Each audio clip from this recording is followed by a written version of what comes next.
Hello दोस्तों, स्वागत है आप सभी का अनअकैडमी यूपीएससी डिकोड के इस प्लेटफॉर्म पर।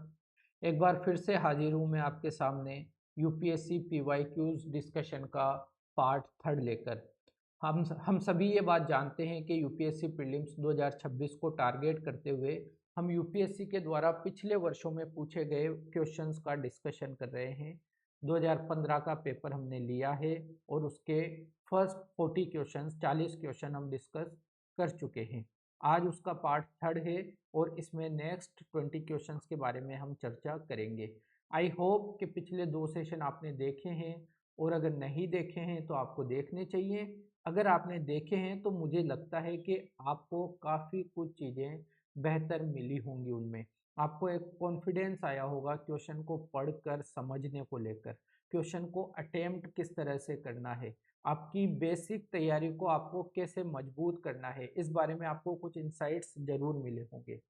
आप सभी जानते हैं कि हमारा इस सेशन को लेने का मकसद केवल क्वेश्चन सोल्व करना नहीं है, बल्कि उन क्वेश्चन की थीम पर, उनकी फिलॉसफी पर, उनको पूछे जाने के कारणों पर चर्चा करना है।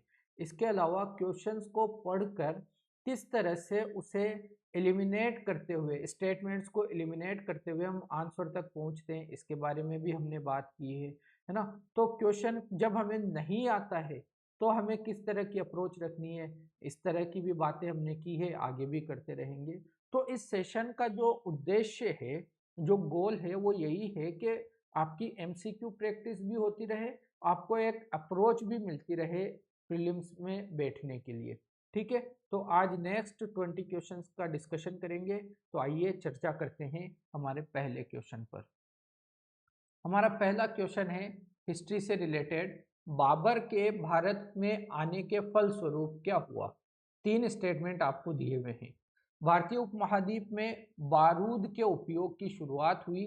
इस क्षेत्र की स्थापत्य कला में मेहराब और गुंबद बनने की शुरुआत हुई और इस क्षेत्र में तैमूरी राजवंश स्थापित हुआ। तो बाबर के भारत में आने के फलस्वरूप कौन कौन सी चीजें हुई, ये आपको इस क्वेश्चन में पूछा गया है। अब हमें पता है कि जब बाबर ने इब्राहिम लोदी से युद्ध किया, तो हम जानते हैं कि इब्राहिम लोदी से युद्ध करने के दौरान उसने तुलुगमा पद्धति की, युद्ध की तुलुगमा पद्धति को अपनाया था। बड़े स्तर पर तोपों का इस्तेमाल हमने उसके अंदर देखा, है ना, बारूद का इस्तेमाल उसने देखा। तो हो सकता है इस वजह से पहला स्टेटमेंट हमें कंफ्यूज करे। लेकिन दोस्तों, जब आप देखते हैं बारूद के, भारतीय उपमहाद्वीप में बारूद के इस्तेमाल को लेकर, तो बाबर बारूद का इस्तेमाल करने वाला पहला व्यक्ति नहीं था। बाबर ने यहाँ पर इस्तेमाल किया अपने युद्ध में, युद्ध की पद्धतियों के दौरान जो उसने नयापन लेकर आया था, वो कारण बना था भारत में स्थापित होने का उसका। लेकिन भारतीय उपमहाद्वीप में बाबर पहला व्यक्ति नहीं था जिसने बारूद का उपयोग किया था। ठीक है, मैं मान के चलता हूं कि हम इसमें कंफ्यूज हो गए, हमें समझ में नहीं आ रहा कि क्या करें। अगला स्टेटमेंट पढ़िए। भारतीय उपमहाद्वीप की स्थापत्य कला में मेहराब और गुंबद बनने की शुरुआत हुई। ठीक है, मेहराब और गुंबद हम सभी जानते हैं कि इस्लामिक आर्किटेक्चर की विशेषताएं हैं। लेकिन आप मुझे बताइए, क्या बाबर के आने के बाद में भारत में इस्लामिक रूल आया था? भारत में हमने पूरा दिल्ली सल्तनत का रूल देखा, इब्राहिम लोदी को ही हराते हुए बाबर स्थापित हुआ। क्या हमें पता नहीं है सिकंदर लोदी का मकबरा? क्या हमें पता नहीं है किस तरह की आर्किटेक्चर विशेषताएं, इस्लामिक आर्किटेक्चर विशेषताएं सल्तनत काल के दौरान हमने देखी थी? तो मेहराब और गुंबद बाबर के आने से बहुत पहले से बनना यहाँ पर शुरू हो गए थे। तो मैं ये मान के चलता हूँ, अगर हमारी बिल्कुल बेसिक तैयारी भी है तो भी आप इसको एलिमिनेट कर पाएंगे आसानी से। और जब आप सेकंड स्टेटमेंट को एलिमिनेट करते हैं तो फर्स्ट और डी, फोर्थ ऑप्शन आपका एलिमिनेट हो जाता है। यहां से एक चीज क्लियर होती है कि सर थर्ड स्टेटमेंट तो आपका सही है। और फिर जब आप थोड़ा सा और डीप में सोचते हैं क्वेश्चन को सोल्व करने को लेकर, तो आपको पता होना चाहिए कि बारूद का उपयोग भी भारत में 14वीं शताब्दी से देखने को कहीं ना कहीं मिल जाता है। Babar was not the first person, है ना, जिसने बारूद का यूज किया। तो इसके बारे में आप जब क्लियर हो जाएंगे तो हमें इसका उत्तर विकल्प बी मिल जाएगा। राइट दोस्तों, आइए थोड़ा सा इसके बारे में देख लेना चाहिए हमें बारूद के उपयोग को लेकर। बाबर के शासन से पहले ही भारत में बारूद बारूद का प्रचलन था। 1510 में पुर्तगालियों ने बीजापुर सल्तनत से जब गोवा पर कब्जा करने का प्रयास किया, तब भी बारूद का उपयोग किया तोपों में भरकर। ठीक है, यहाँ पर आप देखिए, इसके अलावा इस शस्त्रागार में भारतीय निर्मित हथियारों के साथ साथ मामलुक, मिस्र, ओटोमन तुर्की के नमूने और यहाँ तक कि 1508 से 1509 में हुई पिछली नौ सैनिक मुठभेड़ के दौरान पुर्तगालियों से जब्त किए गए कुछ हथियार शामिल थे। मतलब इस सारे इसकी बात कर रहा है। यहाँ पर आपको मेन मिलेगा इक्तिदार आलम खान, एक हिस्टोरियन है, इन्होंने एक बुक लिखी है, एक किताब लिखी है, gun powder and fire arms warfare in medieval India. मध्यकालीन भारत में फायर आर्म्स वॉरफेयर वगैरह के बारे में, गन पाउडर के बारे में यानी बारूद के बारे में उन्होंने अपनी किताब में डिस्कस किया है। और इसमें उन्होंने कहा है कि 13वीं शताब्दी के उत्तरार्ध में बारूद चीन से भारत आ गया था। ठीक है, तत्पश्चात 14वीं शताब्दी के उत्तरार्ध के दौरान हिंदुस्तान और दक्कन के उत्तर में एक प्रकार के रॉकेट का उपयोग किया गया। मतलब आपको यह पता होना चाहिए कि 13वीं शताब्दी खत्म होते होते चीन से भारत में बारूद की उपस्थिति दर्ज कर ली गई थी। यहाँ पर आपको ये ध्यान रखना है। गुंबद और मेहराब इंडो इस्लामिक स्थापत्य कला की प्रमुख विशेषताएं हैं। 7वीं और 8वीं शताब्दी में इस्लाम का प्रसार व्यापारियों, तिजारतों, पवित्र पुरुषों और विजेताओं के माध्यम से हुआ। 8वीं शताब्दी तक मुसलमानों ने सिंध और गुजरात जैसे क्षेत्रों में निर्माण शुरू कर दिया था। हालांकि वृहद पैमाने पर निर्माण गतिविधियां उत्तरी भारत की विजय के बाद तुर्की राज्य के तहत 13वीं शताब्दी की शुरुआत में ही प्रारंभ हुई। तुर्की राज्य का मतलब दिल्ली सल्तनत की हम बात कर रहे हैं। तो ये बात हमने बात कर ही ली थी। जब बात करें तैमूरी राजवंश की, आप यहाँ पर देख सकते हैं और भी सारी चीजें हैं, आप पॉज करके एक बार इसको पढ़ लीजिएगा, चीजें ज्यादा क्लियर होगी। जब बात करें तैमूर राजवंश की, तो आपको पता है बाबर अपने पिता की तरफ से, बाबर के पिता जो थे वो किसके वंशज थे? तैमूर के वंशज थे। तो हम कह सकते हैं कि बाबर अपने पिता की तरफ से तैमूर का वंशज था और अपनी माता की तरफ से चंगेज खान का वंशज था। तो बाबर में दोनों महान विजेताओं का खून था। बाबर की रगों में दोनों महान विजेताओं का खून था। तो वो एक महान विजेता होना ही था। उसने भारत में अपने पैर पसारे, भारत में एक बहुत बड़े साम्राज्य की स्थापना कर दी। ठीक है, तो बाबर के बारे में तैमूर राजवंश यहाँ पर स्थापित हुआ, मुगल जिसे हम कहते हैं जनरली, ये आपको ध्यान रखना है। तीसरा स्टेटमेंट इसका करेक्ट था। नेक्स्ट अगर हम देखें, भारत सरकार ने नीति आयोग की स्थापना, इजी क्वेश्चन है, 2015 में 2014 में मोदी गवर्नमेंट आई और फिर उन्होंने योजना आयोग को प्रतिस्थापित कर नीति आयोग की स्थापना की। तो विकल्प डी इसका है। बहुत ज़्यादा डिस्कशन नहीं करेंगे, बस ये कुछ चीज़ें हैं जिनको हम देख लेंगे। नीति आयोग की योजना, यह आयोग योजना को जमीनी स्तर पर कार्यान्वित करता है, बॉटम अप अप्रोच के साथ काम करता है ना, जबकि योजना आयोग ऊपर से नीचे की तरफ, मतलब में अप टू बॉटम उसका वो था, टॉप डाउन अप्रोच उसकी थी, इसकी बॉटम अप अप्रोच है। तो बॉटम अप दृष्टिकोण पर आधारित थिंक टैंक है। इसका गठन 2015 जनवरी में एक कार्यकारी आदेश के माध्यम से किया। ध्यान रखिएगा, ना तो यह संवैधानिक आयोग है, ना यह सांविधिक आयोग है, यह एक एग्जीक्यूटिव ऑर्डर के माध्यम से स्थापित किया गया एक थिंक टैंक है। तो ये बात ध्यान रखिए। अध्यक्ष पीएम होते हैं हमारे, इसकी एक गवर्निंग काउंसिल होती है, शासी परिषद, इसमें सभी राज्यों के मुख्यमंत्री, विधानसभा वाली यूनियन टेरिटरीज के मुख्यमंत्री और अन्य यूनियन टेरिटरीज के एडमिनिस्ट्रेटिव्स होते हैं। ठीक है, इसमें क्षेत्रीय परिषदों का एक कॉन्सेप्ट है। ये परिषदें एक से अधिक राज्यों और क्षेत्रों से संबंधित विशिष्ट मुद्दों को हल करने के लिए गठित की जाती है। ठीक है, तो ये नीति आयोग का सारा कॉन्सेप्ट है।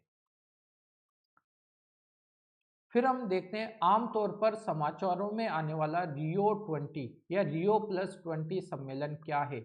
आपको पता है 1992 में रियो डी जेनेरियो ब्राजील में पृथ्वी सम्मेलन का आयोजन किया गया था। उसी पृथ्वी सम्मेलन के 20वीं वर्षगांठ पर एक बार फिर से रियो डी जेनेरियो में ही एक सम्मेलन का आयोजन किया गया, जिसे रियो प्लस 20 कहा गया। यहाँ पर इस रियो का मतलब 1992 वाले रियो सम्मेलन से है। तो रियो प्लस 20 यानी रियो सम्मेलन जो पृथ्वी समिट हुआ था, अर्थ समिट हुआ था, उसके 20वीं वर्षगांठ को यह चिन्हित करता है। और जब पृथ्वी सम्मेलन की और रियो प्लस 20 की आप बात करें तो आप इसमें पाएंगे कि इसमें निर्धनता उन्मूलन, पर्यावरण वगैरह और सभी की आर्थिक समृद्धि, सभी को मिलाकर संधारणीय विकास या धारणीय विकास, या इसे ही हम सतत विकास की बात करते हैं। तो सतत विकास से संबंधित यह सम्मेलन है। ठीक है, तो मेरे हिसाब से एक इजी क्वेश्चन था, क्योंकि बाकी के जब आप देखते हैं ऑप्शन तो आप इनको इजीली एलिमिनेट कर पाते हैं। विश्व व्यापार संगठन की मंत्रिवर्गीय बैठक, मिनिस्ट्रियल बैठक, जलवायु परिवर्तन पर अंतर सरकारी पैनल यानी आईपीसीसी का सम्मेलन की बात कर रहा है, नहीं है ऐसा। जैव विविधता पर यूएनसीबीडी की बात कर रहा है, तो इनको हम एलिमिनेट कर सकते हैं। इजी क्वेश्चन कहा जा सकता है। धारणीय विकास को लेकर यह सम्मेलन था जनरली। ये सारी बात इसमें हो गई है, हमने बात कर ली है। अगला है निम्नलिखित कथनों पर विचार कीजिए। इंडियन पॉलिटिकल सिस्टम से यह क्वेश्चन है। भारतीय संघ की कार्यपालिका शक्ति प्रधानमंत्री में निहित है। वास्तविक रूप से जब हम देखें तो वाकई में भारतीय संघ की कार्यपालिका शक्ति प्रधानमंत्री में ही निहित होती है। लेकिन भारतीय संविधान में संविधान के अनुसार भारत में एक नाम मात्र का प्रमुख भी होता है, जिसे हम राष्ट्रपति कहते हैं। और आर्टिकल 53 भारतीय संविधान का अनुच्छेद 53 साफ तौर से ये कहता है कि भारतीय संघ की कार्यपालिका शक्ति भारत के राष्ट्रपति में निहित होगी। और राष्ट्रपति किसकी एड एंड एडवाइस से काम करता है, किसकी सलाह से काम करता है? वो काम करता है मंत्रिपरिषद। और मंत्रिपरिषद का मुखिया कौन होता है? पीएम होते हैं। तो देखा जाए तो वास्तव में प्रमुख तो पीएम ही है।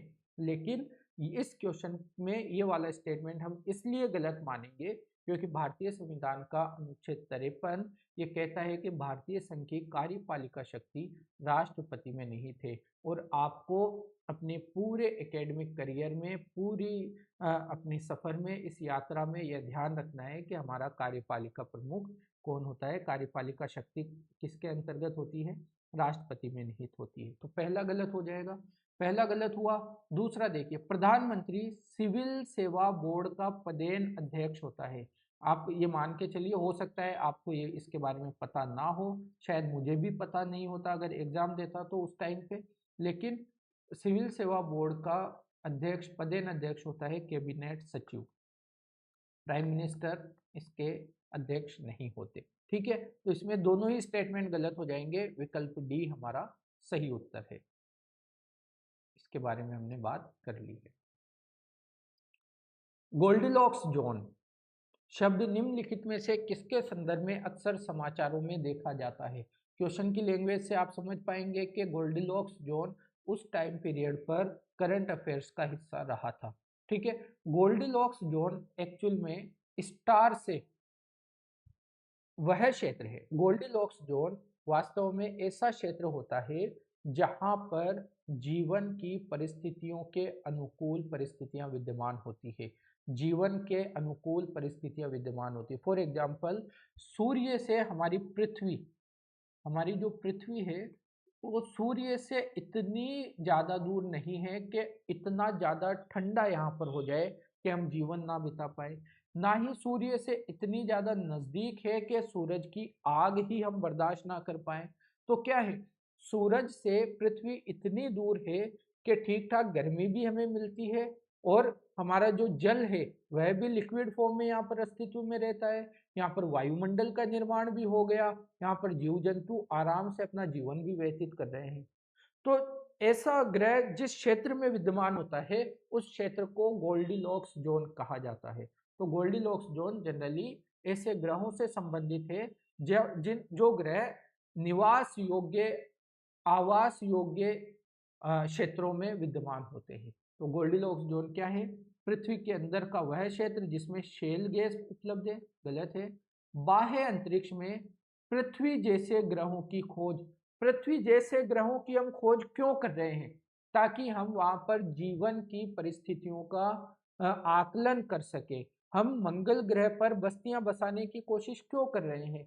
क्योंकि मंगल ग्रह पर सबसे ज्यादा अ, ये संभावना है कि वहां पर जीवन उपस्थित हो सकता है। वहां पर कभी जल जो था, वहां पर मंगल ग्रह पर जो जल था कभी वो लिक्विड फॉर्म में रहा होगा और वापस से वहां पर ऐसी संभावनाएं देखी जा सकती है। तो पृथ्वी जैसे ग्रहों की खोज को हम क्या कह सकते हैं? गोल्डिलॉक्स जोन कहा जा सकता है। इसका एक्सप्लेनेशन मैंने यहाँ पे डाला है, थोड़ा रीड इसको कर लेते हैं ताकि एक टेक्निकल लैंग्वेज में भी हम चीजों को समझ पाए। गोल्डिलॉक्स जोन को आवासीय क्षेत्र के रूप में जाना जाता है। यह एक तारे, हमारा तारा कौन है? हमारा सूरज है। एक तारे के आसपास का क्षेत्र है जहां कोई ग्रह संभावित रूप से जीवन का समर्थन कर सकता है। इसे गोल्डिलॉक्स जोन इसलिए कहा जाता है क्योंकि यहाँ परिस्थितियां बिल्कुल उचित होती हैं। जैसे परी कथा गोल्डिलॉक्स एंड द थ्री बेयर्स में गोल्डिलॉक्स को चीजें बिल्कुल सही मिलती है। कोई एक परी कथा है जिसमें गोल्डिलॉक्स को हमेशा सही चीजें प्राप्त होती है, अच्छी चीजें प्राप्त होती है ना। तो उसी तरह गोल्डिलॉक्स जोन उसका नाम रखा गया है कि यहाँ पर हमारे जीवन के अनुकूल सारी बेहतर परिस्थितियां विद्यमान है। ठीक है।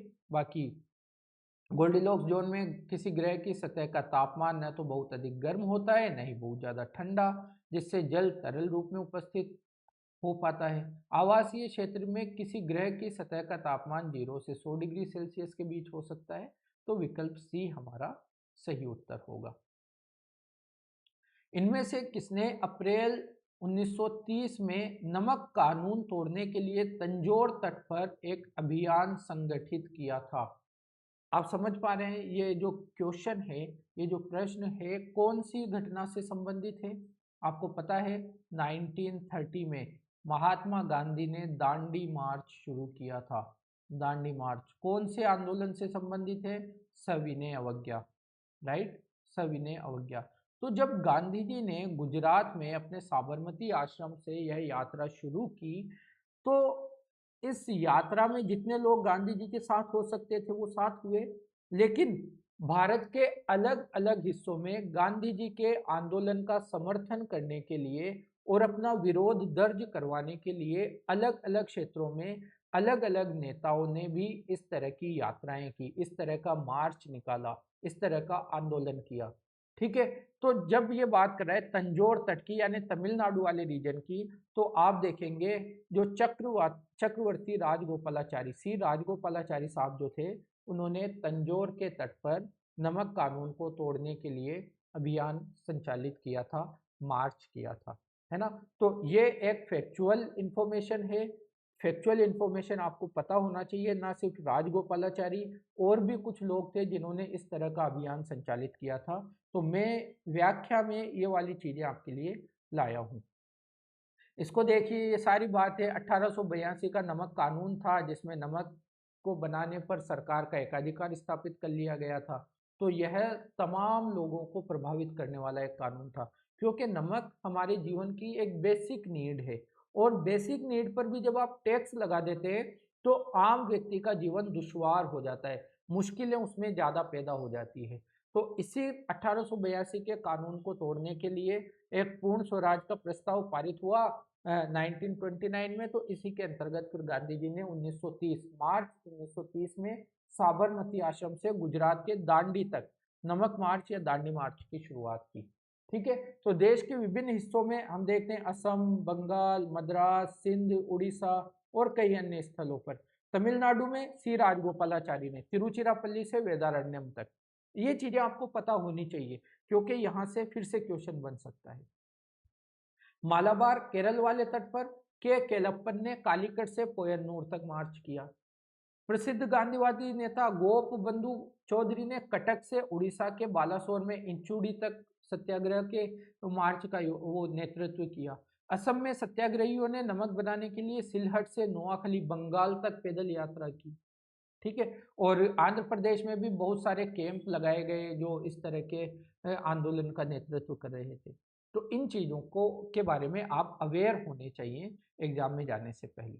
और ये जो मैं आपको ये वाला जो क्वेश्चन है, ये आपकी बेसिक तैयारी का पार्ट है। इन चीज़ों को आप छोड़ते हुए तैयारी नहीं कर सकते।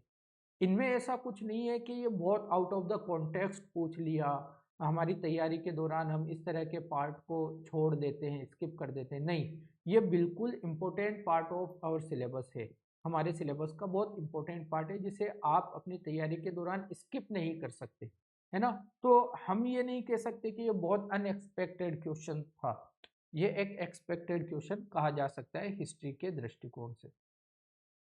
सेवंथ क्वेश्चन हमारा, इनमें से किसने कृष्णा नदी की सहायक नदी के दक्षिणी तट पर एक नए नगर की स्थापना की और उस देवता के प्रतिनिधि के रूप में अपने इस नए राज्य पर शासन करने का दायित्व लिया, जिसके बारे में माना जाता था कि कृष्णा नदी से दक्षिण की समस्त भूमि उस देवता की है। अब फिर आप ऑप्शन पढ़ेंगे, आपको समझ में आ गया कि ये बात हो रही है हिस्ट्री की। ऑप्शन देखकर आपको ये भी समझ में आएगा कि ये बात हो रही है मिडाइवल हिस्ट्री की, मध्यकालीन भारत की। और मध्यकालीन भारत का एक बहुत महत्वपूर्ण साम्राज्य है ना, जो एग्जाम के दृष्टिकोण से बहुत ज़्यादा इम्पोर्टेंट है, उसकी ये बात हो रही है। मुझे लगता है ये ऑप्शन, ये जो क्वेश्चन है ये बड़ा बनाया गया है आपको कंफ्यूज करने के लिए, लेकिन जब आप कृष्णा नदी और उसकी सहायक नदी और नए नगर की साम्राज्य की स्थापना की बात करते हैं तो मुझे लगता है आप विजयनगर साम्राज्य तक पहुंच जाते हैं। विजयनगर साम्राज्य तक आप पहुंच जाते हैं, जो बाद में अपने पतन के बाद में किस नाम से पहचाना जाता है, हम्पी के नाम से। ठीक है, तो और विजयनगर साम्राज्य की स्थापना 1336 में किसने की थी, हरिहर और बुक्का ने। हरिहर और बुक्का ने, तो स्थापना में किसका नाम आ जाएगा, हरिहर का नाम। बाकी अमोघ वर्ष जो राष्ट्रकूट वगैरह थे, इनके बारे में भी आपको मिडाइवल इंडिया में थोड़ा ध्यान रखना ही है। आइए इसको थोड़ा सा एक्सप्लेन कर लेते हैं, पढ़ लेते हैं। विजयनगर या विजय का शहर एक साम्राज्य के लिए प्रयुक्त होता है। साम्राज्य की स्थापना 14वीं शताब्दी में, अपने चरमोत्कर्ष पर यह उत्तर में कृष्णा नदी से लेकर प्रायद्वीप के सुदूर दक्षिण तक विस्तृत था। एक अच्छा लंबा चौड़ा साम्राज्य यह था। साम्राज्य की स्थापना हरिहर और बुक्का ने 1336 में। 1336 में दिल्ली सल्तनत का शासक कौन था, मोहम्मद बिन तुगलक। उसी के साम्राज्य का यह हिस्सा था, जिसे बाद में इन्होंने फिर एक अलग साम्राज्य के रूप में स्थापित किया। और कृष्णा तुंगभद्रा, कृष्णा नदी की जो सहायक नदी की बात हो रही है तुंगभद्रा की, उसकी चर्चा ये कर रहे हैं। ठीक है, इसे बाद में हम्पी के नाम से जाना गया और हम्पी का नाम यहाँ की मातृ देवी पंपा देवी के नाम से पड़ा। राइट। फिर राष्ट्रकूट अमोघ वर्ष नरपतुंग की बात करें तो कर्नाटक के इतिहास के सबसे महान राजाओं में से एक है और गोविंद तृतीय का पुत्र है। ये सारी बातें इसमें लिखी हुई है। हाँ, अमोघ वर्ष खुद एक महान कवि था और इसने कविराज मार्ग नाम से एक ग्रंथ लिखा था, जो पहला कन्नड़ ग्रंथ था काव्य शैली में। ये इंपॉर्टेंट फैक्ट आप इसका ध्यान रखिए, अमोघ वर्ष। ठीक है। काकतीय कल्याणी के चालुक्य सामंत थे। काकतीय साम्राज्य के संस्थापक काकतीय रुद्रदेव ने 12वीं शताब्दी के उत्तरार्ध में के दौरान चालुक्य शासक तेलप तृतीय को परास्त करने में सफलता प्राप्त की। ये सारे फैक्ट हैं एक्चुअली, इनके बारे में आप देख सकते हैं चीज़ों को। बाकी जो क्वेश्चन से रिलेटेड इंपॉर्टेंट चीज़ थी वो हमने डिस्कस कर ली। और इसके अलावा जो अर्ली मिडाइवल वाले जो भी ये राजवंश है, इनका एक ओवरव्यू, हल्का फुल्का ओवरव्यू आपको होना चाहिए। कौन सा वंश है, कौन से इसके इम्पोर्टेंट शासक रहे, उनकी राजधानियाँ क्या रही, कौन से भौगोलिक क्षेत्र में उन्होंने राज किया, है ना। कौन से एस्पेक्ट में, कौन से डायमेंशन में उनका योगदान ज़्यादा रहा। जैसे हम जब चालुक्यों और पल्लवों की बात करते हैं तो हम देखते हैं मंदिर निर्माण और स्थापत्य में उनका एक बड़े पैमाने पर योगदान रहा था। तो उनको किस तरह से हमें याद रखना चाहिए, ये एग्जाम पर्सपेक्टिव से आपको पता होना चाहिए। ठीक है दोस्तों, आगे चलते हैं। निम्नलिखित कथनों पर विचार कीजिए। फिर से हिस्ट्री का एक क्वेश्चन है और इजी क्वेश्चन इसे कहिएगा। भारतीय राष्ट्रीय कांग्रेस की प्रथम महिला अध्यक्ष सरोजिनी नायडू थी। भारतीय राष्ट्रीय कांग्रेस के प्रथम मुस्लिम अध्यक्ष बदरुद्दीन तैयब जी थे। कौन सा सही है? सरोजिनी नायडू पहली भारतीय महिला अध्यक्ष थी, पहली भारतीय महिला अध्यक्ष, स्वर कोकिला भी हम इनको कहते हैं। पहली भारतीय महिला अध्यक्ष कब बनी थी कांग्रेस की? 1925 में, जो कानपुर अधिवेशन हुआ था। कानपुर अधिवेशन में इन्होंने अध्यक्षता की थी। पहली भारतीय महिला अध्यक्ष 1925 में सरोजिनी नायडू जी। लेकिन प्रथम महिला अध्यक्ष एक और प्रोमिनेंट नाम, श्रीमती एनी बेसेंट। ठीक है, 1917 में इन्होंने कांग्रेस की अध्यक्षता की थी और ये कांग्रेस की अध्यक्षता करने वाली प्रथम महिला अध्यक्ष थी। तो पहला स्टेटमेंट गलत है। दूसरा हमारा बदरुद्दीन तैयब जी का बिल्कुल ठीक है। देखिए 1985 में स्थापना हुई WC बनर्जी, व्योमेश चंद्र बनर्जी के बारे में हम बात करते हैं। 1986 में जो अधिवेशन हुआ उसमें आपको पता है दादा भाई नौरोजी, इनको हम प्रथम पारसी कह सकते हैं, प्रथम पारसी जिन्होंने कांग्रेस की अध्यक्षता की।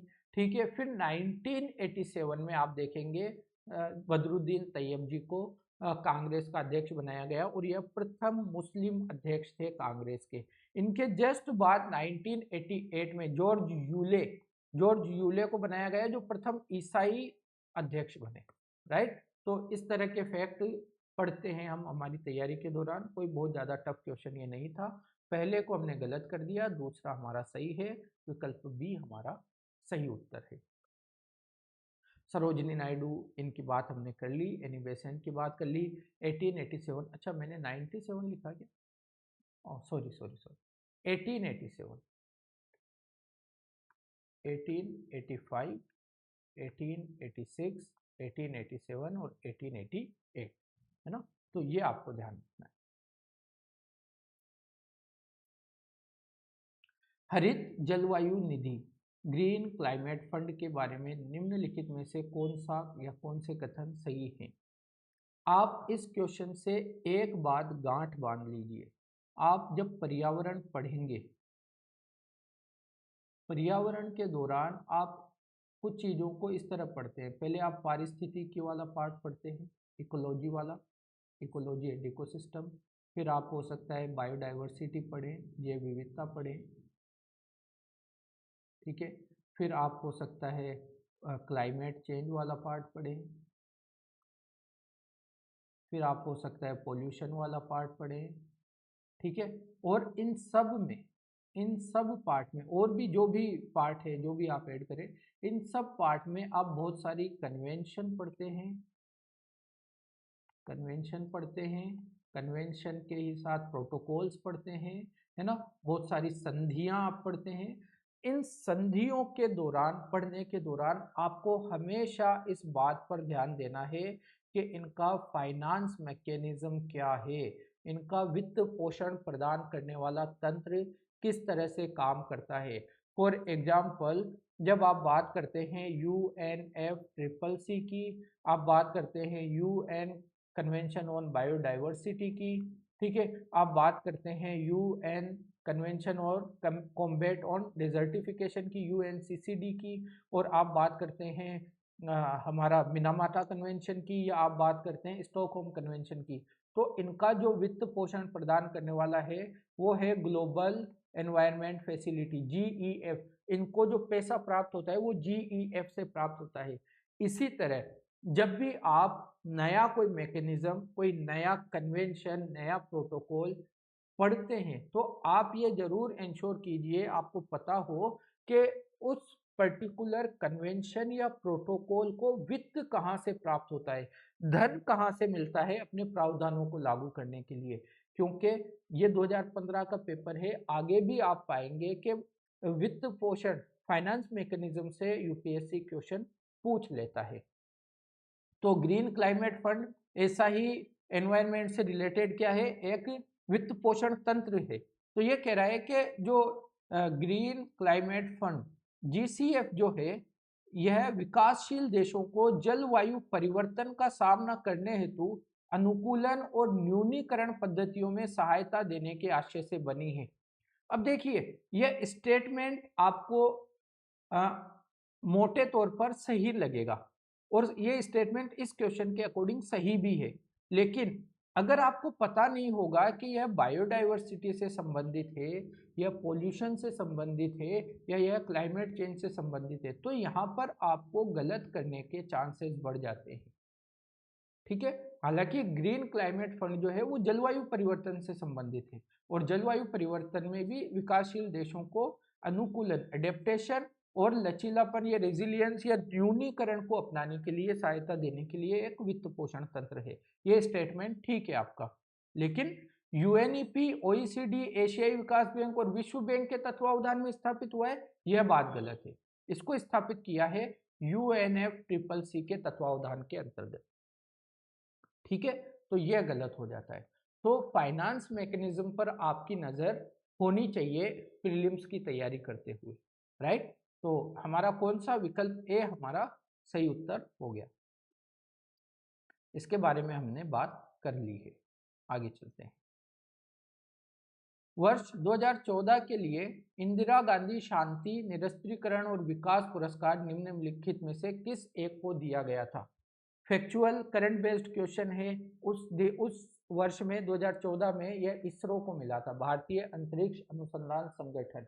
2014 तो चला गया, ये क्वेश्चन भी पूछ लिया गया, लेकिन इंदिरा गांधी शांति, निरस्त्रीकरण और विकास पुरस्कार हर साल दिया जाता है, 2025 में भी दिया गया है, वह आपके लिए इम्पोर्टेंट हो सकता है। तो हमने बात करी है इसके लिए, ये तो हमने देख लिया कि इसरो को मिला था 2014 में, यहाँ पर आपको ध्यान देना है।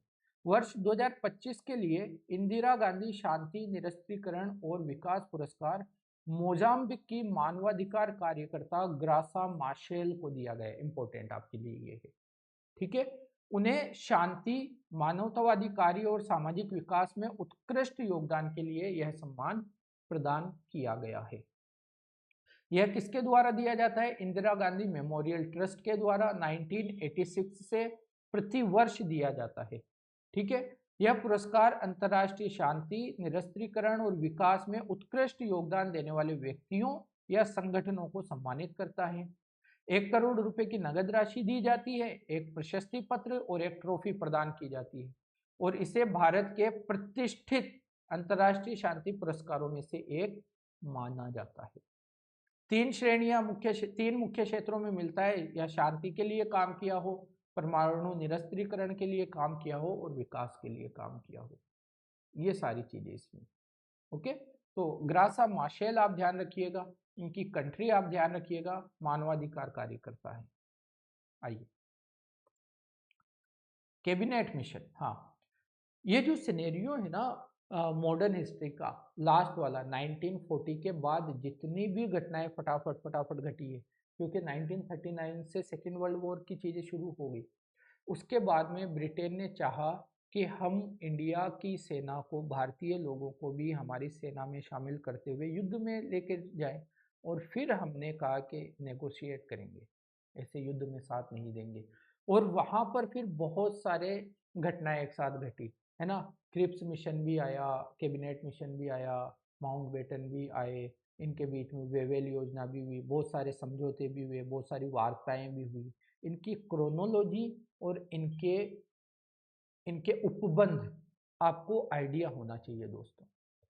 उन सिनेरियो का बैकग्राउंड आपको आइडिया होना चाहिए। फॉर एग्जाम्पल, यह क्वेश्चन हो सकता है आप जब पढ़ें तो आप कंफ्यूजन का शिकार हों, लेकिन आप ये देखिए कैबिनेट मिशन का उद्देश्य, जो कैबिनेट मिशन भारत आया था 1946 में, उसका उद्देश्य क्या था? हम कह रहे थे हम युद्ध में साथ नहीं देंगे, नेगोशिएट करो, हमें आज़ादी दो। कैबिनेट मिशन का उद्देश्य था ब्रिटिश उपनिवेशवाद से भारत को किस तरह सत्ता हस्तांतरण करना है। ब्रिटेन ये चाह रहा था कि हम किसी तरह थोड़ा सा हिस्सा तो अपना भारत में बनाए रखें। क्या हम इन्हें डोमिनियन स्टेटस दे दें, क्या हम इन्हें पूरी तरह से स्वतंत्रता दे दें, या भारत के कुछ मामलों को अपने हाथों में रख लें, भारत में किस तरह की सरकार को स्थापित करेंगे, इन सारी चीज़ों, यानी मोटे तौर पर अगर मैं कहूँ सत्ता हस्तांतरण को लेकर ये सारी वार्ताएं, ये सारे मिशन वगैरह आए थे। इस बैकग्राउंड में जब आप इस क्वेश्चन को पढ़ेंगे तो आप पाएंगे कि यह क्वेश्चन आपके लिए इजी हो गया। आइए देखते हैं। इसने एक संघीय सरकार के लिए सिफारिश की। कैबिनेट मिशन ने बताया कि जब हम आपको आज़ाद करेंगे या डोमिनियन स्टेटस देंगे या आपको थोड़ी लिबर्टी देंगे, स्वायत्तता देंगे, तो भारत में एक संघीय सरकार की स्थापना करेंगे। यह स्टेटमेंट एकदम करेक्ट है। अगर आपको यह पता ना भी हो तो भी अगले दो स्टेटमेंट आपको और क्लियर कर देंगे। इसने भारतीय न्यायालयों की शक्तियों का विस्तार किया। मुझे बताइए, यहाँ पर न्यायालय या उसकी शक्तियों के बारे में कोई बैकग्राउंड बना हुआ था? इन सब का चर्चा तो हम कब करते थे? जो रेगुलेटिंग एक्ट से लेकर जो हर कुछ गैप में जो एक्ट आते रहते थे, चाहे वो चार्टर अधिनियम हो, चाहे वो गवर्नमेंट ऑफ इंडिया एक्ट हो, 1909 का हो या 1919 का हो या 1935 का हो, उन एक्ट्स में इस तरह की बातें होती थी कि भारतीय न्यायालयों को शक्तियां दिया। आईसीएस, इंडियन सिविल सर्विसेज में और अधिक भारतीयों के लिए अनुबंध किया गया, उपबंध किया गया। ये सारे प्रावधान कब होते थे? जब वो भारत को प्रॉपर रेगुलेट कर रहे थे, जब वो भारत पर अपना स्थापत्य, अपना अधिकार बनाए हुए थे, प्रभुत्व बनाए हुए थे। ये सारे प्रावधान तब होते थे। लेकिन यहाँ तो ब्रिटेन की कंडीशन थी कि हमें सत्ता हस्तांतरण करना पड़ेगा। तो न्यायालय की शक्तियां, सिविल सर्विसेज के बारे में तो भारत अपने आप सोचेगा अपने बारे में। उनको तो सत्ता हस्तांतरण की बात होगी। अगर आप न्यायालय वाला भी एलिमिनेट नहीं कर पाए तो क्या आईसीएस वाला, सिविल सर्विसेज वाला तो एलिमिनेट आप कर पाएंगे? क्योंकि यह तो बिल्कुल ही अलग तरह का स्टेटमेंट है कैबिनेट मिशन के सिनेरियो को लेकर। तो जब आप थर्ड को हटाते हैं तो दो ऑप्शन हट जाते हैं, फिर आपके पास बचता है या तो कोई नहीं या फिर केवल एक, दूसरा अपने आप हट जाता है आपका। ठीक है। और जब आप एक को देखते हैं तो आपको लगता है कि हाँ, संघीय सरकार वगैरह के बारे में बात हो रही है, ये ठीक है, और पहला स्टेटमेंट ठीक भी है। मैं आपको क्वेश्चन को देखने का नजरिया बताने की कोशिश कर रहा हूं। आई होप आप लोग समझ पा रहे हैं। ठीक है, तो इसको आप देखिएगा थोड़ा, फिर आइए आगे। तो इसका ऑप्शन ए हमारा सही उत्तर हो जाएगा। आइए, ये कैबिनेट मिशन है। कैबिनेट मिशन की सारी जो भी जितनी भी सिफारिशें हैं, कैबिनेट मिशन वगैरह आपको पता होना ही चाहिए। इनका ये भी बताया गया है कि भारत सचिव लॉर्ड पैथिक लॉरेंस इसमें थे, सर स्टेफोर्ड क्रिप्स इसमें थे, एवी अलेक्जेंडर आए थे साथ में, ये लोग आए थे। इन्होंने फिर सिफारिशें की थी। ये सिफारिशें आप पोज करके पढ़िए, या अगर यहाँ पे नहीं पढ़ते हैं तो आपके नोट्स में ये बातें होनी ज़रूरी है। आपके नोट्स में ये बातें होनी ज़रूरी है एग्जाम पर्सपेक्टिव से। ठीक है, आइए आगे बढ़े। ये और भी हैं, आप पोज कर सकते हैं और देखिए आराम से। फिर अगर हमें टाइम मिला, अगर हम कुछ इम्पोर्टेंट टॉपिक्स अगर लेकर आए आपके लिए, तो इस तरह की चीज़ें फिर से उसमें शामिल करेंगे। प्रॉपर टॉपिक पढ़ेंगे। अभी हम एमसीक्यू डिस्कशन कर रहे हैं, लेकिन मुझे लगता है अगर आप एमसीक्यू डिस्कशन भी इस तरह से कर लेते हो मेरे साथ, तो आप बहुत कॉन्फिडेंट रहने वाले हो। ठीक है दोस्तों, आइए चलते हैं। ये एक अच्छा क्वेश्चन है। निम्नलिखित नेशनल पार्कों में से किस एक की जलवायु उष्ण कटिबंधीय से उपोष्ण, शीतोष्ण और आर्कटिक तक परिवर्तित होती है? इससे पहले पर्णपाती वनों वाला आया था, पर्णपाती, सदाहरित और मैंग्रोव वनों वाला। अंडमान निकोबार हमने किया था, सेकंड सेशन आप जाके देखिए इसका। अंडमान निकोबार, उसकी ज्योग्राफिकल लोकेशन का आइडिया हमसे लिया था कि ये इतने इतने अक्षांशों में फैला हुआ है कि यहाँ पर तीनों तरह की चीजें मिल जाती है। उसी तरह एक नेशनल पार्क के बारे में पूछा है जहाँ पर उष्ण कटिबंधीय जलवायु भी मिल जाए, उपोष्ण कटिबंधीय भी मिल जाए, शीतोष्ण भी मिल जाए और आर्कटिक भी मिल जाए। आर्कटिक यानी बर्फ वाली, है ना, इस तरह की जलवायु मिल जाए जहाँ बर्फ भी गिरता हो। ये यहाँ ये ऐसा कहाँ पर संभव है? कंचनजंगा नेशनल पार्क हिमालय में है। हिमालय सिक्किम में हो सकता है, क्योंकि ऊंचाई बढ़ने के साथ साथ जलवायु की विशेषताएं भी क्या होती है, बढ़ती है। एक तो अक्षांशों के अकॉर्डिंग चेंज होती है, इसके अलावा जब हम ऊंचाई पर्वतों पर जाते हैं तो भी चेंज होती है। नंदा देवी नेशनल पार्क, ये भी उत्तराखंड में इधर है। नेवरा वैली नेशनल पार्क या नामदफा नेशनल पार्क। तो जब आप देखते हैं, इसका उत्तर होगा नामदफा नेशनल पार्क। यह है उत्तर पूर्वी भारत में अरुणाचल प्रदेश में अवस्थित है। उत्तर पूर्वी भारत का जो हिमालय है, जनरली आप जब हिमालय देखते हैं तो कश्मीर से लेकर उत्तर पूर्वी भारत तक हिमालय इस तरह से, यहाँ पर इसकी चौड़ाई ज़्यादा है और यहाँ पर आते आते चौड़ाई कम होती जाती है, लेकिन इस रीजन में इसकी ऊंचाई बहुत ज़्यादा है कंपेरेटिवली यहाँ के मुकाबले, है ना। यहाँ पर हिमालय की ये चौड़ाई ज़्यादा है, यहाँ पर चौड़ाई कम है, ऊंचाई बहुत ज़्यादा है, और ऊंचाई बढ़ने के साथ साथ अलग अलग तरह की जलवायु हमें मिलती है। तो इसका उत्तर होगा नामदफा नेशनल पार्क।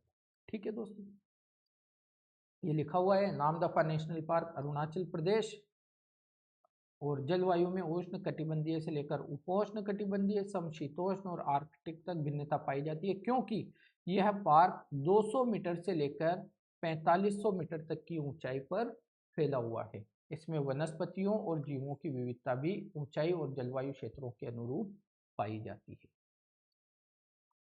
अगला एक क्वेश्चन है हमारा, करंट बेस्ड क्वेश्चन है, एमनेस्टी इंटरनेशनल। एमनेस्टी इंटरनेशनल क्या है? यह विश्वव्यापी मानवाधिकार आंदोलन कहा जा सकता है। एक्चुअली ये एक ऑर्गेनाइजेशन है जो मानवाधिकारों को लेकर काम करता है, तो इसे एक मानवाधिकार आंदोलन कहा जा सकता है। गृह युद्ध के शरणार्थियों की मदद के लिए संयुक्त राष्ट्र का अभिकरण, यहाँ से आप एलिमिनेट कर देंगे। अति निर्धन लोगों की मदद के लिए एक गैर सरकारी स्वैच्छिक संगठन, यहाँ आप कंफ्यूज हो सकते हैं, अति निर्धन लोगों की मदद के लिए हो सकता है आप इसमें कंफ्यूज करें, लेकिन ये इसका उत्तर नहीं है। युद्ध से विनष्ट हुए क्षेत्रों में चिकित्सा आकस्मिकताओं को पूरा करने के लिए अंतर सरकारी अभिकरण। जब इंटर गवर्नमेंटल बात होता है तो कई देशों के बीच में एक ऑर्गेनाइजेशन की बात होती है, और एमनेस्टी इंटरनेशनल ऐसा ऑर्गेनाइजेशन नहीं है। तो मुझे लगता है डी को भी आप आसानी से एलिमिनेट कर सकते हो। आप बी और सी में कंफ्यूज हो सकते हो, लेकिन यह मानवाधिकारों के बारे में ज़्यादा बात करता है, ज़्यादा बेहतर इसका उत्तर यही है। एमनेस्टी इंटरनेशनल एक अंतर्राष्ट्रीय एनजीओ है, इसकी स्थापना 1961 में हुई थी। दुनिया भर में मानवाधिकारों की रक्षा और उनके संरक्षण के लिए यह कार्य करता है।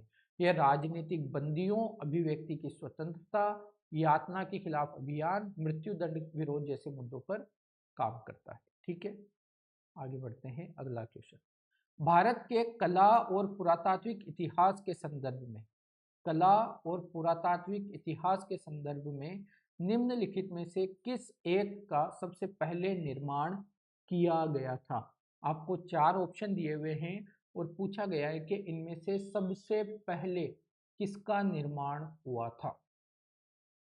भुवनेश्वर स्थित लिंगराज मंदिर, आप एक मोटा मोटा आइडिया ध्यान रखो, हालांकि मैं आपको बताऊं कि भुवनेश्वर का लिंगराज मंदिर तकरीबन 11वीं शताब्दी में बना था, लेकिन फिर भी आप ध्यान रखो मंदिरों का निर्माण जनरली हमें गुप्ताज से मिलता है, गुप्त काल से ही मिलता है। उससे पहले से मिल तो जाते हैं हमें पुराने कुछ मंदिर, लेकिन सामान्य रूप से जब मंदिरों की बात होती है, जब मंदिर बनना शुरू हुए अलग अलग शैलियों में, अलग अलग स्थापत्य कलाओं में, तो वहाँ पर हमें गुप्त काल से मंदिर संरचनाओं का नियमित रूप से स्मरण, नियमित रूप से चर्चा मिलती है। ठीक है, तो गुप्त काल तो आप कम से कम ध्यान रखिए। धौली स्थित शैलकृत हाथी, धौली ओडिशा में एक जगह है, वहाँ पर एक पहाड़ी को काटकर हाथी की एक मूर्ति बनी हुई हमें प्राप्त हुई है, और धौली वही स्थान है जहाँ से हमें अशोक का अभिलेख भी प्राप्त हुआ है, अशोक का अभिलेख। और जितना पुराना अशोक का अभिलेख है, लगभग उतनी ही पुरानी यह शैलकृत हाथी की मूर्ति है।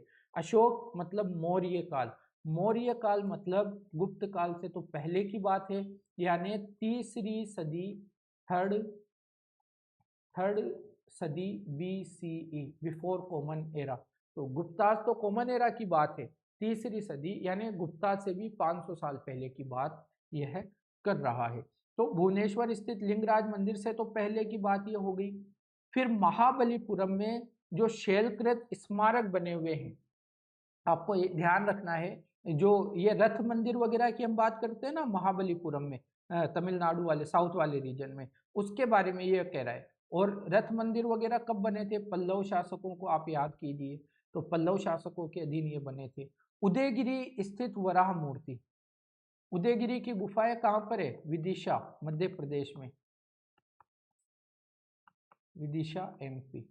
तो यह भी जो है ज़्यादा मतलब धौली स्थित शैलकृत हाथी के बाद की गुफाएं हैं, यह भी ज़्यादा पुरानी नहीं है। इन चारों ऑप्शन में जो सबसे पुराना, जो सबसे पहले निर्मित कोई संरचना है तो वो धौली स्थित शैलकृत हाथी है।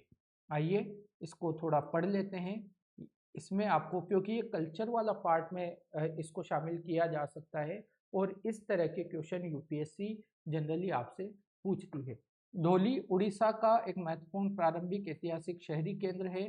धौली में मिले पुरातात्विक अवशेषों के आधार पर इसकी प्राचीनता लगभग 3री शताब्दी ईसा पूर्व, हमने बात की, सम्राट अशोक के समय की बताई गई है।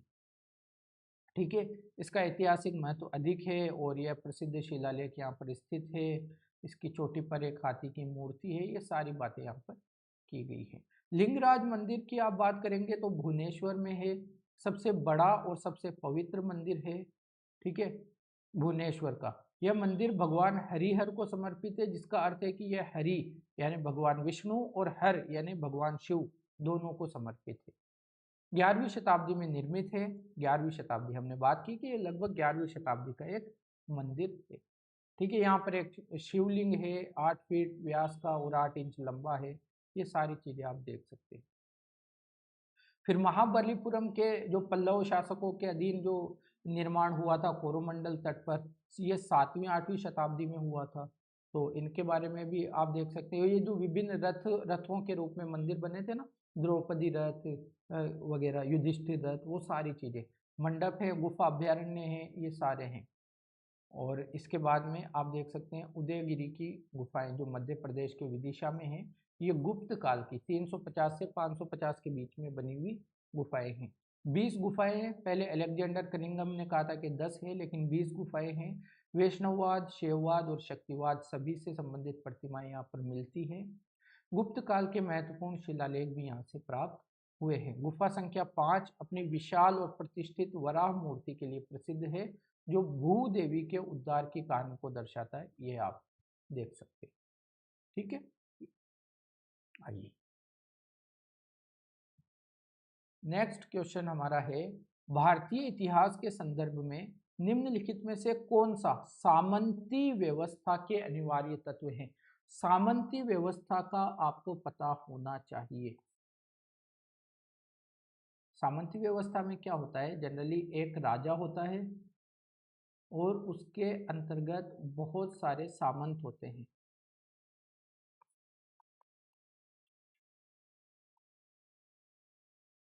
ठीक है, बहुत सारे सामंत होते हैं और राजा उतना शक्तिशाली नहीं होता। ये सामंत क्या होते हैं? ये सामंत जनरली क्षेत्रीय राजा होते हैं, अपने अपने क्षेत्रों के राजा होते हैं। इनका भूमि पर अधिकार होता है, भूमि पर अधिकार होता है। इनकी अलग अपनी सेना होती है और ये सेना जरूरत पड़ने पर राजा की मदद के लिए लेकर आते हैं। राजा के पास उतनी स्ट्रॉन्ग सेना नहीं होती, तो राजा की स्थिति जनरली कमजोर होती है। सामंतों की, जो क्षेत्रीय राजा होते हैं, उनकी स्थिति प्रमुख होती है, वह राजा को कमजोर बनाए रखते हैं। ठीक है, इनका अपनी भूमि पर अधिकार होता है। तो इसी के संदर्भ में बात कर रहा है। सामंती व्यवस्था अत्यंत सशक्त केंद्रीय राजनीतिक सत्ता और अत्यंत दुर्बल प्रांतीय अथवा स्थानीय राजनीतिक सत्ता। अभी जो बात की उससे उल्टा बोल रहा है, उल्टा बोल रहा है तो गलत कर देंगे। ठीक है, भूमि पर नियंत्रण होता है, स्वामित्व पर आधारित प्रशासनिक संरचना का उदय होता है। बिल्कुल, भूमि पर इनका नियंत्रण होता है सामंतों का, और इनका, ये भूमि के स्वामी होते हैं, पूरी भूमि के स्वामी। ये राजा नहीं होता, ये सामंत होते हैं। और इन पर, इस भूमि पर जो प्रशासनिक नियंत्रण, जो अधिकारी वगैरह होते हैं जिनका नियंत्रण होता है, वो भी इस सामंत के अधिकारी होते हैं, ना कि राजा के। ठीक है, तो ये आपको ध्यान रखना है। तो दूसरा स्टेटमेंट ठीक है। अगर पहले को हम हटाएंगे तो 2 ऑप्शन हट गए, तीसरा आपको पता चल गया कि सही है, दूसरा भी हमने देख लिया कि सही है, तो उत्तर हमारा क्या हो जाएगा? बी हो जाएगा हमारा। तीसरा देख लो, सामंत और उसके अधिपति के बीच में स्वामी दास का संबंध होता है। सामंत जो हैं, सामंत के नीचे, सामंत क्या होता है? अपने क्षेत्र की पूरी भूमि का अधिकारी होता है तो इस भूमि पर निवास करने वाले लोग, एक तरह से ये समझो कि ये सामंत तो हो गया स्वामी और ये लोग हो गए दास। बड़ा कठोरता से इन पे राज कर सकता है ना। तो स्वामी और दास का सा इनके बीच में संबंध होता है, ये आपको ध्यान रखना है। तो दूसरा और तीसरा दोनों सही है। ये हमने लिखा है सामंतवाद की सारी विशेषताएं, केंद्रीय राजनीतिक सत्ता और अत्यंत दुर्बल प्रांतीय राजनीतिक सत्ता, यह भारत में सामंत व्यवस्था की विशेषता नहीं है। प्रांतीय सत्ताओं को प्राय पर्याप्त स्वायत्तता प्राप्त होती है। ठीक है। भूमि पर इनका क्या होता है, नियंत्रण होता है। स्वामित्व के आधार पर प्रशासनिक ढांचे का उदय भी इसकी एक प्रमुख विशेषता है। और सार भूमि पर आधारित राज्यों के प्रशासनिक संगठन में निहित था। इसका राजनीतिक सार दासता की संस्था में निहित था। मतलब जो चीज मैंने आपको समझाई वही कहना चाह रहा है अलग भाषा में। ठीक है, आगे बढ़ते हैं। Biocarbon and initiative for sustainable forest landscape, नाम से आपको आइडिया लग जाएगा कि किस चीज़ का यह इनिशिएटिव है। बायोकार्बन एंड इनिशिएटिव फॉर सस्टेनेबल, सतत या संधारणीय, सस्टेनेबल फॉरेस्ट वन लैंडस्केप, भू परिदृश्य, यानी वनों का, जंगलों का संधारणीय उपयोग कैसे किया जाए और बायो कार्बन को किस तरह से रेगुलेट किया जाए, इसको लेकर एक इनिशिएटिव है। करंट बेस्ड क्वेश्चन है, उस टाइम पर शुरू हुआ होगा और चर्चा में रहा होगा। तो ये पूछ रहा है कि इसका प्रबंधन निम्नलिखित में से कौन करता है। और प्रबंधन की जब बात आती है तो जनरली वित्त पोषण वगैरह की ही बात आती है, उसके प्रोजेक्ट्स का संचालन करने की बात आती है। तो हो सकता है एडीबी और आईएमएफ को आप एलिमिनेट कर दें, क्योंकि अंतर्राष्ट्रीय मुद्रा कोष के बारे में हमने कल के सेशन में, जो हमारा सेकंड सेशन था, उसमें चर्चा की थी। उसमें क्या चर्चा की थी कि आईएमएफ का काम ये संधारणीय विकास और इनके बारे में नहीं है। आईएमएफ का काम है देशों की अर्थव्यवस्था की स्थिरता को सुनिश्चित रखना। ठीक है, विकास का काम किसका है, विश्व बैंक का। हो सकता है क्योंकि यह पर्यावरण से रिलेटेड इनिशिएटिव है तो आप यूनाइटेड नेशन एनवायरनमेंट प्रोग्राम को लेकर कंफ्यूज हो, लेकिन इस क्वेश्चन का उत्तर यूएनईपी नहीं है, इस क्वेश्चन का उत्तर वर्ल्ड बैंक है दोस्तों। तो यहाँ पर ये करंट बेस्ड क्वेश्चन है, तो बस आपको थोड़ा सा इसके बारे में जान लेना है। और इस तरह के इनिशिएटिव अगर चर्चा में रहते हैं दूसरे, तो उनको आपको अपनी नज़रों के सामने रखना है, अपने दिमाग में रखना है। ठीक है, यह भूमि क्षेत्र से ग्रीन हाउस गैस उत्सर्जन को कम करने के लिए प्रोत्साहन प्रदान करता है, जिसमें विकासशील देशों में वनोन्मूलन और वन निम्नीकरण को कम करने के प्रयास, सतत कृषि, बेहतर भूमि उपयोग नियोजन नीतियां और प्रथाएं शामिल है। ठीक है, तो बायोकार्बन फंड इनिशिएटिव क्या है, दानकर्ता सरकारों द्वारा समर्थित एक बहुपक्षीय निधि है, एक बहुपक्षीय निधि है। 57वां क्वेश्चन हम देख रहे हैं।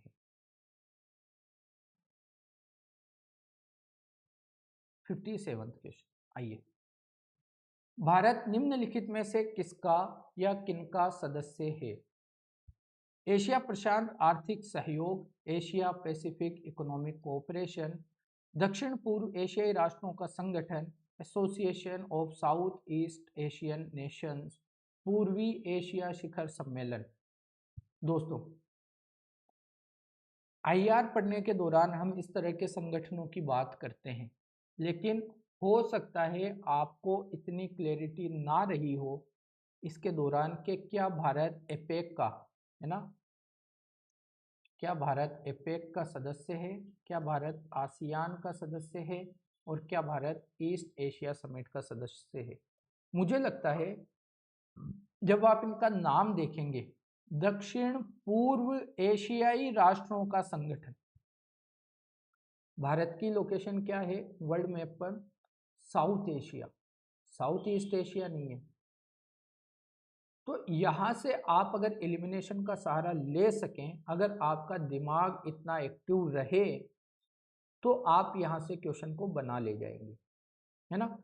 आसियान का सदस्य, भारत डायलॉग पार्टनर है संवादों में। अब देखो, भारत के आसपास जितने भी इम्पोर्टेंट ऑर्गेनाइजेशन, इम्पोर्टेंट समूह संगठन बनेंगे ना, भारत भाग तो लगभग सभी में लेगा। ऑब्जर्वर के तौर पर लेगा, डायलॉग पार्टनर के तौर पर लेगा, है ना, पर्यवेक्षक के तौर पर लेगा, लेकिन वह उसका सदस्य है या नहीं यह डिपेंड करता है। तो भाग तो लेता है, जैसे एपेक का भारत सदस्य नहीं है लेकिन ऑब्जर्वर पर्यवेक्षक तो है। यहां से एलिमिनेट करने का स्कोप आपको ये वाला पॉइंट देता है, साउथ ईस्ट एशियन कंट्रीज, दक्षिण पूर्वी राष्ट्रों का संगठन।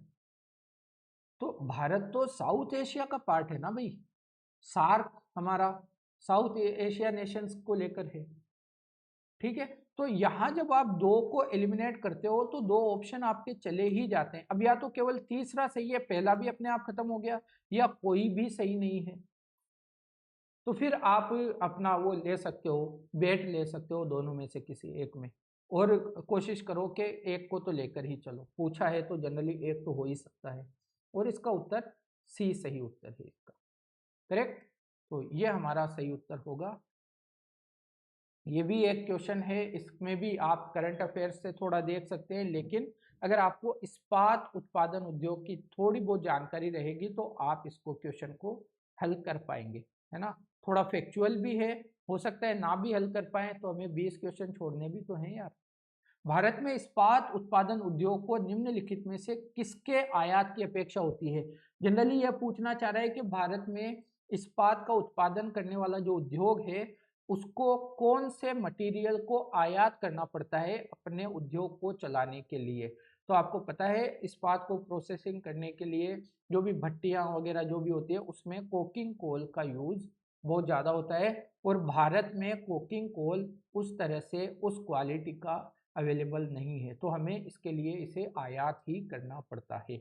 अच्छा, इसमें उपयुक्त सभी भी है, लेकिन इसकी संभावना जनरली कम होती है, क्योंकि शोरा अगर आप देखेंगे तो भारत में अवेलेबल होता है, आसानी से यूज किया जाता है, लेकिन शोरा की जगह भारतीय इस्पात उद्योग जनरली कोकिंग कोल का यूज करते हैं, और शोरा वैसे भी भारत में मिलता है, आयात उतना ज्यादा करने की जरूरत हमें पड़ती नहीं है, ठीक है।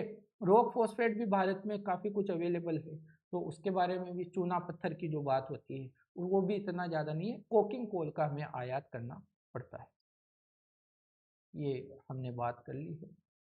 रॉक फॉस्फेट का इसमें उपयोग नहीं किया जाता, शोरा का नहीं किया जाता, और शोरा का उत्पादक है भारत अपने आप में, ठीक है। तो ये था इसका।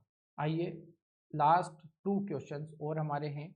देखिए आज के सेशन में मैंने थोड़ी सी स्पीड ज़्यादा रखने की कोशिश की है, क्योंकि लास्ट सेशन 1 घंटे 40 मिनट का हो गया था, और मुझे लगता है वो आपके शेड्यूल को गड़बड़ नहीं करना चाहिए। हमारा सेशन आपके शेड्यूल के साथ साथ प्रवाहित हो, साथ साथ संचालित हो तो चलेगा, लेकिन ऐसा ना हो कि सेशन के चक्कर में आपका कोई रिवीजन करने वाला टॉपिक छूट जाए।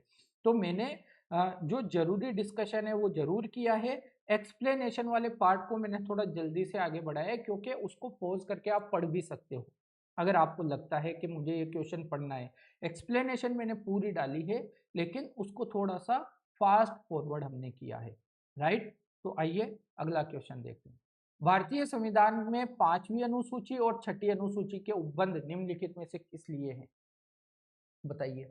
कितना आसान सवाल है, और एग्जाम के दृष्टिकोण से भारतीय संविधान की जो अनुसूचियां हैं, अनुसूचियां वह आपके लिए इम्पोर्टेंट है, खास तौर से अनुसूची 4। 4 भी बहुत ज़्यादा इम्पोर्टेंट नहीं है, लेकिन 5 और 6 तो आपके लिए इम्पोर्टेंट है ही है।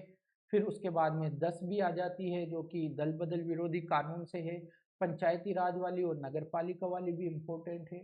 ये सारी अनुसूचियों से क्वेश्चन पूछा जाता है, लेकिन जनजातियों वाले अनुसूचियों से, जो अनुसूची 5 है जनजातीय क्षेत्रों से रिलेटेड, जो अनुसूची 6 है असम मेघालय त्रिपुरा मिजोरम के जनजातीय क्षेत्रों से रिलेटेड, यहाँ से क्वेश्चन बार बार यूपीएससी पूछती है।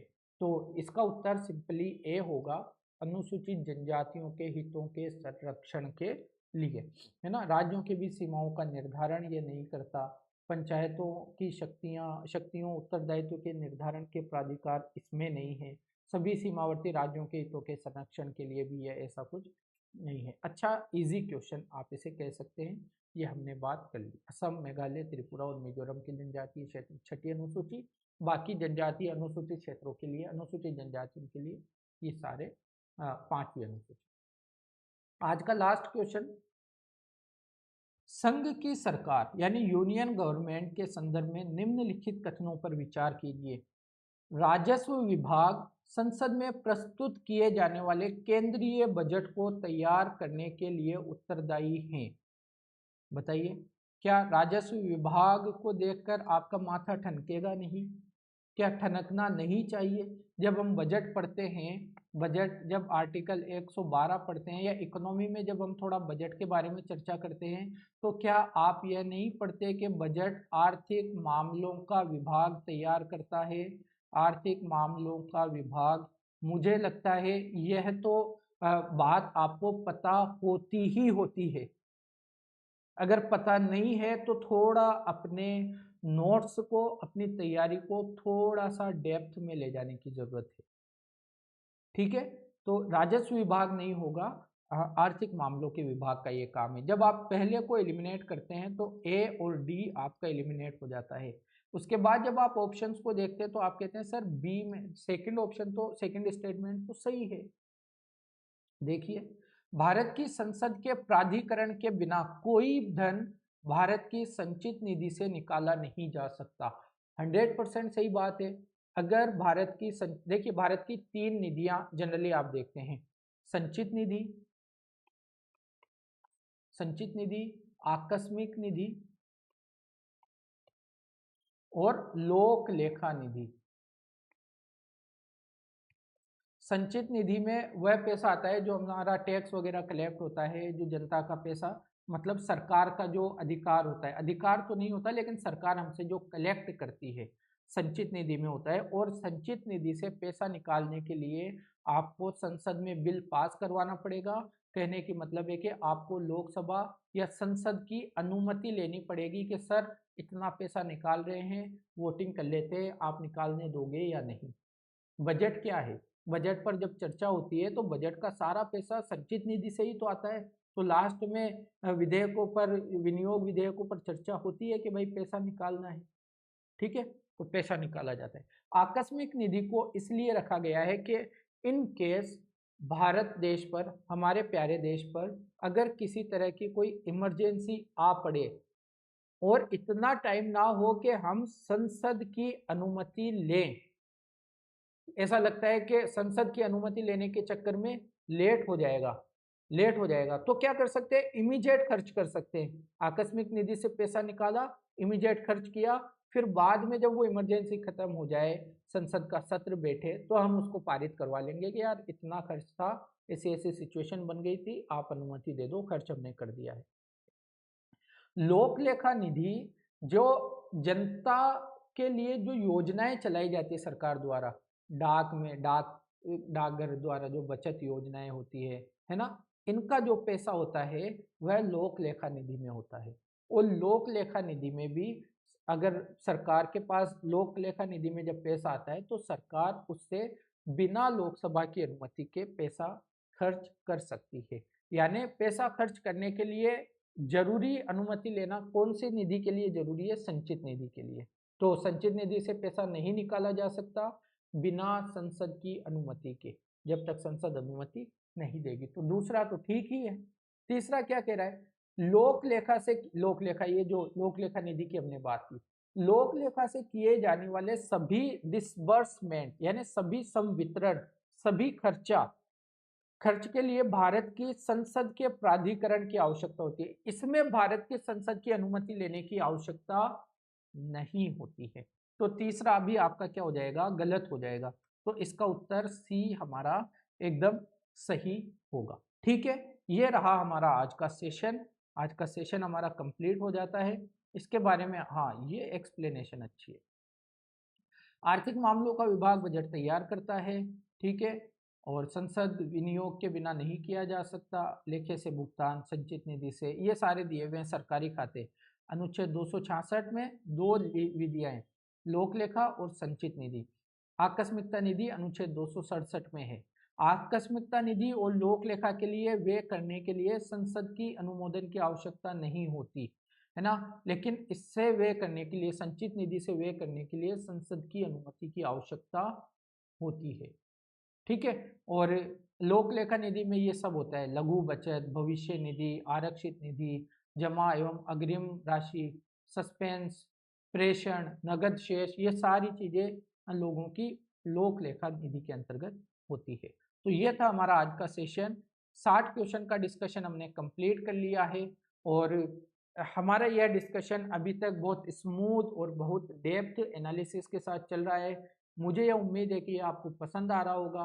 आप अपना फीडबैक ज़रूर शेयर कर सकते हैं। पसंद आए तो वीडियो को लाइक, सब्सक्राइब और शेयर ज़रूर कर लीजिएगा और अपने दोस्तों के साथ शेयर कीजिए और कमेंट कीजिए कैसा आपका एक्सपीरियंस रहता है हमारे साथ इसके बारे में। और कुछ वैल्यू एडिशन करने की ज़रूरत अगर आपको लगती है तो आप वो भी बताइए। मैं कोशिश कर रहा हूँ कि आपके लिए सी सेट को ध्यान में रखते हुए बहुत जल्द कॉम्प्रीहेंशन, है ना, पैसेज वाला जो पार्ट है, कॉम्प्रीहेंशन वाले पार्ट पर कुछ प्रैक्टिस सेशन हम डिस्कस करें। तो उसके बारे में भी मैं प्लान कर रहा हूँ, देखते हैं कब तक ये एग्जीक्यूट हो पाता है। फिलहाल आपकी ये क्लास रेगुलर चल रही है, आप इसको रेगुलर बेस पर देखते रहेंगे तो बर्डन भी नहीं होगा और आपकी चीज़ें क्लियर भी होती हुई आपको नज़र आएगी। तो आज के इस सेशन को यहीं पर ख़त्म करते हैं। मेरा नाम है शकील अहमद। अपना और अपनों का ख्याल रखिए। जय हिंद।